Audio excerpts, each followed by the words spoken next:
আসসালামু আলাইকুম বন্ধুরা, কেমন আছেন সবাই? আশা করি ভালো আছেন। আমিও ভালো আছি।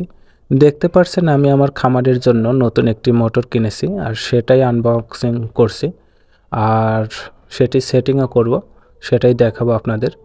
তো মোটরটা নিছি, এটা হচ্ছে একটি গাজের মোটর। যেহেতু এই মোটর দেখলাম 3 কোয়ালিটি থাকে, এটা সর্বোচ্চ হাই কোয়ালিটি। অবশ্য বলতে পারেন সাবমার্সেল না গেড়ে মোটর কেন কিনলাম? আসলে সাবমার্সেলই গাড়তে চাইছিলাম, কিন্তু এটাতে খরচ বেশি পড়বে, প্রায় 30,000-এর মতো পড়বে। আপাতত যেহেতু খামার করতেছি নতুন, এমনিতেও অনেক খরচ হবে, এর জন্য এই খরচটা এখন বেয়ার করতে চাচ্ছিলাম না, এর জন্যই আপাতত মোটরটা দিয়েই চালাইতে চাচ্ছে।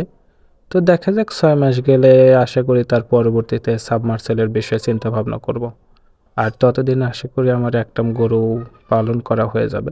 তো এখন দেখতে পাচ্ছেন আমরা 3 ভাই, আমার 2 চাচতো আছে, সবাই মিলে আমরা এটা সেট আপ করছি।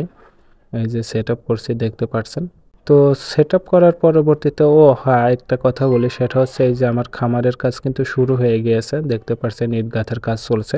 সেটার ভিডিও কিন্তু অলরেডি পাবলিশড করছি। যারা নতুন দেখবেন তারা যদি না দেখে থাকেন তাহলে অবশ্যই ডিসক্রিপশনে লিঙ্ক আমি দিয়ে রাখবো, আপনারা চাইলে সেখান থেকে দেখতে পারেন। তো সেট আপ শেষে আমরা নিয়ে আসছি এখন আমাদের পুকুর পাড়ে। আপাতত এইখানে লাগিয়ে এখান থেকে পানি তুলবো আর সেই পানি দিয়েই ঘরের কাজ কমপ্লিট করার চেষ্টা করবো ইনশাল্লাহ।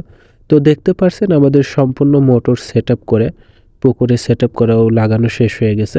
তারপর আমরা বিদ্যুৎ সংযোগ দেই, কিন্তু বেশিক্ষণ চালাইতে পারি না, কারণ গিয়ে দেখি পাইপ অলরেডি খুলে গেছে মোটর থেকে। তারপরে সেটি আবার পুনরায় লাগাই অনেক কষ্ট করে।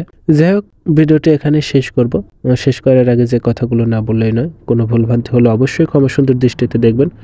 ভিডিওটি ভালো লাগলে লাইক কমেন্ট শেয়ার করবেন। আর নতুন হিসেবে আমাকে সাপোর্ট করতে চ্যানেলটি সাবস্ক্রাইব অথবা ফলো দিয়ে পাশে থাকবেন। ভালো থাকবেন, সুস্থ থাকবেন, দেখা হবে অন্য কোনো ভিডিওতে। খোদা হাফেজ।